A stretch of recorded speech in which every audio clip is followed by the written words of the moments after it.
Break के बाद स्वागत है आपका। हमें दर्शकों के ढेरों खत और ईमेल्स लगातार आ रहे हैं। आज इस सवाल आपके सेगमेंट में हमारी संवाददाता गरिमा दास हमें लेके चल रही है हमारे एक्सपर्ट के पास, जहां वो दर्शकों के कुछ ईमेल्स के जवाब दे रहे हैं। किशोर जी, पैसा वसूल में आपका फिर से एक बार स्वागत है। हमारा पहला सवाल है बुल्डाना के रहने वाले 36 वर्षीय सचिन पापड़कर से। सचिन जी SIP के जरिए निवेश करना चाहते हैं और जानना चाहते हैं कि निवेश के लिए सही टाइम क्या है। सचिन जी, SIP के ज़रिए निवेश करने का आपका निर्णय उचित है, लेकिन SIP के ज़रिए जब आप निवेश करना चाहते हैं तो आपको कुछ बातों का ख्याल रखना होगा। सबसे पहली बात, आप अपने फाइनेंशियल लक्ष्य को मतलब फाइनेंशियल गोल्स को निर्धारित कर लें। फाइनेंशियल गोल्स के साथ साथ आपको सबसे इम्पॉर्टेंट बात करनी है कि आपको अपने रिस्क प्रोफाइल के हिसाब से इन्वेस्ट करना चाहिए। म्यूचुअल फंड के चुनाव का जो सवाल है वो आपने ऐसा करना चाहिए कि जो आपकी रिस्क प्रोफाइल है उस रिस्क प्रोफाइल के हिसाब से आपने लंबे अवधि के लिए SIP के ज़रिए म्यूचुअल फंड्स, उसमें इक्विटी म्यूचुअल फंड्स या बैलेंस म्यूचुअल फंड्स या इंडेक्स फंड्स में आपने निवेश करना ज़रूरी है। लेकिन यह चुनाव करते समय आपने अपना रिस्क प्रोफाइल, अपना एसेट एलोकेशन स्ट्रेटेजी और सबसे इम्पॉर्टेंट आपका फाइनेंशियल गोल, ये सभी की तरफ ध्यान रखना ज़रूरी होगा। इसके अलावा दूसरा आपका जो सवाल था कि कब इन्वेस्ट करें, तो मैं ये कहूँगा निवेश करने का सही समय आज से 10 साल पहले था और अब आज है। अगर आज आपने डिसाइड कर लिया है कि निवेश करना है तो ज़रूर आज से ही शुरुआत कर दीजिए। सर, हमारा दूसरा सवाल है सुजीत चौधरी से। सुजीत जी सेंट्रल गवर्नमेंट के एम्प्लॉय है और वे नवंबर 2030 में रिटायर होंगे। वे महीने में 5 से 10 हज़ार रुपये से शेयर बाजार और म्यूचुअल फंड्स में निवेश करना चाहते हैं। उनके लिए आपका क्या सुझाव है? साथ ही वे फाइनेंस रिलेटेड कुछ बुक्स के बारे में भी जानना चाहते हैं।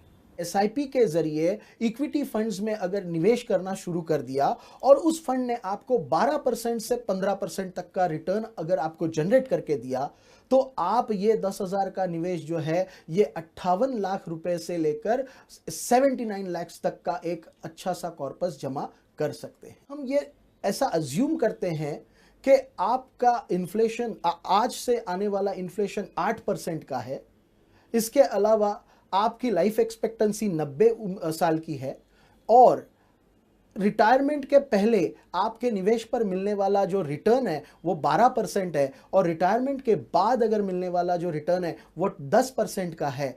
ऐसा अगर हमने अज्यूम किया तो हमें टोटल रिटायरमेंट के वक्त जो कॉर्पस जमा करना होगा वो होगा 2,06,75,000 रुपए। अब इतना बड़ा कॉर्पस आपको जो जमा करना है, इसके लिए आपने अभी कितनी जमा पूंजी जमा करके रखी है, इसकी इंफॉर्मेशन मेरे पास नहीं है। लेकिन ऐसा अज्यूम करता हूं कि अगर आपने एक पैसा भी रिटायरमेंट के लिए अभी तक जमा नहीं किया है तो आपको आज से हर महीने 35,300 रुपए इन्वेस्ट करने होंगे 12% के हिसाब से, तब जाके आप अपने रिटायरमेंट पे 2,06,75,000 का कॉर्पस जमा कर पाएंगे। कुछ अगर किताब अगर आपको पढ़नी है फाइनेंशियल मार्केट से रिलेटेड तो मैं आपको सलाह दूंगा कि आप पहली किताब पढ़िए जिसे हम इन्वेस्टमेंट का बाइबल कहते हैं, वो है द इंटेलिजेंट इन्वेस्टर।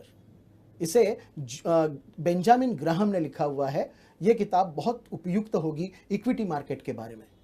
अगर आपको म्यूचुअल फंड्स के बारे में जानना है तो the common sense on mutual fund, यह किताब जो जॉन बॉगल ने लिखी हुई है, इस किताब को भी आप जरूर पढ़िए। आज का आखिरी सवाल है गाजियाबाद के देवेंद्र कुमार श्रीवास्तव से।